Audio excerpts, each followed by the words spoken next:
स्वागत है फ्रेंड आज की इस वीडियो में। आज मैं आपके लिए लेकर आया विज्ञान विषय की पाठ योजना जिसका प्रकरण है पादप तंतु। तो चलिए शुरू करते हैं। करो ना भाई, क्यों नहीं कर रहे? तो करना। परेशान हो गए, हम लोग भी परेशान हो गए, हम भी परेशान हो गए, करो फिर। अरे फ्रेंड, ये माँ से तो गुस्सा हो गए थे। तो चलिए शुरू कर देते हैं आपके वीडियो को। देखिए फ्रेंड, आप सबसे पहले जो आपकी दैनिक पाठ्य योजना डायरी है उसके ऊपर ही ऊपर आपको पाठ्य योजना का क्रमांक लगा लेना है, जो भी आपकी पाठ्य योजना का क्रमांक है। उसके पश्चात में जिस भी विद्यालय में आपका प्रशिक्षण प्रोग्राम चल रहा है तो उस विद्यालय का आपको नाम लिख देना है, आपकी कक्षा लगा देना, विषय हो जाएगा विज्ञान विषय और प्रकरण हो जाएगा पादप जंतु, और दिनांक वगैरह और समय अवधि वगैरह ये सारी खानापूर्ति आपको कर लेनी है। उसके पश्चात में आपको 2 कॉलम तैयार कर लें, शिक्षण के उद्देश्य और अपेक्षित व्यवहारगत परिवर्तन।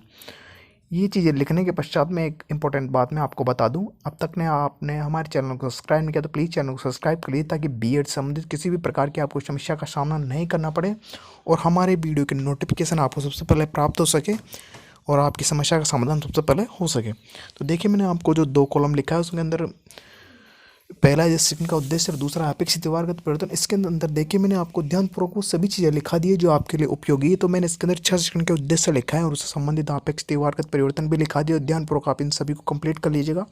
ये लिखने के पश्चात जो नेक्स्ट हेडिंग निकल के आती है वह है आपके शिक्षण सहायक सामग्री। तो इसके अंदर लपेट प्लग हो जाएगा, चौक, डस्टर इत्यादि समस्त सामग्री इसके अंतर्गत आ जाएगी। फ्रेंड, इसके पश्चात में जो नेक्स्ट हेडिंग आपकी आती है वो नेक्स्ट हेडिंग है आपकी प्रस्तावना प्रश्न। तो देखिए, प्रस्तावना प्रश्न के अंदर आपको 2 कॉलम तैयार कर लेना, छात्र अध्यापक क्रिया, विद्यार्थी क्रिया। और जो प्रस्तावना प्रश्न होता है इसके दोनों के अंदर आपके द्वारा बच्चों से प्रश्न किए जाते हैं और आपके द्वारा बच्चों से कम 5 या 6 प्रश्न किए जाते हैं और ये प्रश्न आपको तार्किकता के क्रम में करने रहते हैं। कहने का मतलब है एक प्रश्न को दूसरे प्रश्न से जोड़ते हुए आपको बच्चों को ये प्रश्न करने हैं और जिस प्रकार से मैंने प्रश्न बनाए उसी प्रकार से आप प्रश्नों को बना लीजिए और अंत के अंदर आपके द्वारा एक समस्यात्मक प्रश्न पूछा जाएगा। जिस प्रश्न का उत्तर बच्चे नहीं दे पाएंगे तो वही आपका क्या हो जाएगा, एक प्रकार से प्रकरण हो जाएगा। नेक्स्ट हेडिंग आती है आपके उद्देश्य कथन। उद्देश्य कथन में लिखेंगे आप बच्चों अब हम पादप तंतुओं के बारे में विस्तार पूर्वक अध्ययन करेंगे। नेक्स्ट है प्रस्तुतिकरण। प्रस्तुतिकरण के अंदर आपको 5 कॉलम तैयार कर लें, शिक्षण के बिंदु, छात्र अध्यापक क्रिया, विद्यार्थी क्रिया, शिक्षण सहायक सामग्री व श्यामपट्ट कार्य। फ्रेंड, ये सारे कॉलम तैयार करने के पश्चात में जो पहला आपका शिक्षण बिंदु आता है वो है रोइया कपास।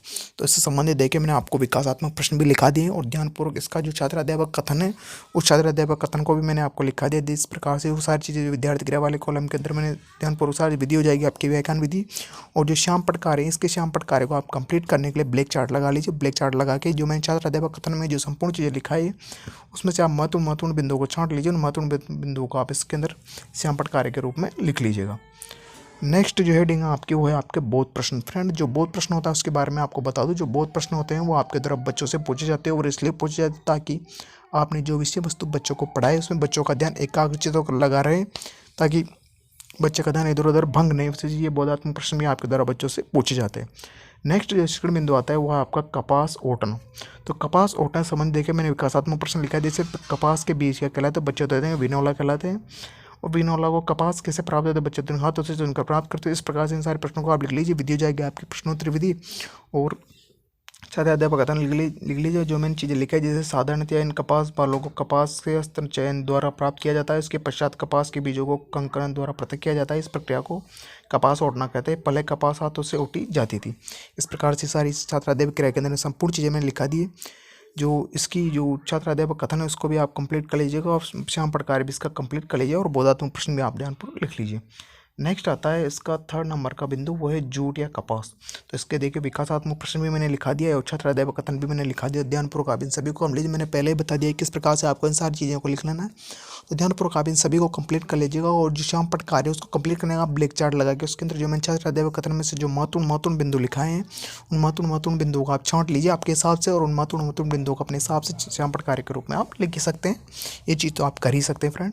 तो नेक्स्ट देखिए, इसके जो बोधात्मक प्रश्न भी मैंने इसके अंदर कंप्लीट करवा दिए और उसके बाद में जो इसकी नेक्स्ट हेडिंग निकल के आती है वो मूल्यांकन प्रश्न। फ्रेंड, जो मूल्यांकन प्रश्न होते हैं वो छात्र अध्यापक द्वारा इसलिए पूछे जाता है ताकि उसने जो विषय वस्तु बच्चों को पढ़ाई है वो बच्चों ने सीखी है अथवा नहीं सीखी है, कितनी सीखी, इस बात की प्रतिपुष्टि या फीडबैक की जा सके।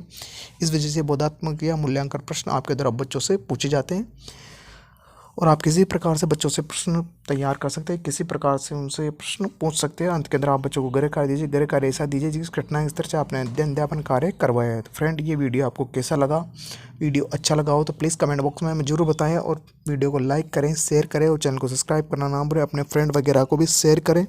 बीएड संबंधित कोई भी समस्या हो तो प्लीज़ कमेंट बॉक्स में कमेंट करें। मैं आपकी समस्या का समाधान जल्द से जल्द करने की कोशिश करूँगा। चैनल को आप जरूर सब्सक्राइब करेगा, शेयर करेगा, अपने मित्रों को भी भेजिएगा वीडियो। Thanks for watching. जय हिंद, जय भारत।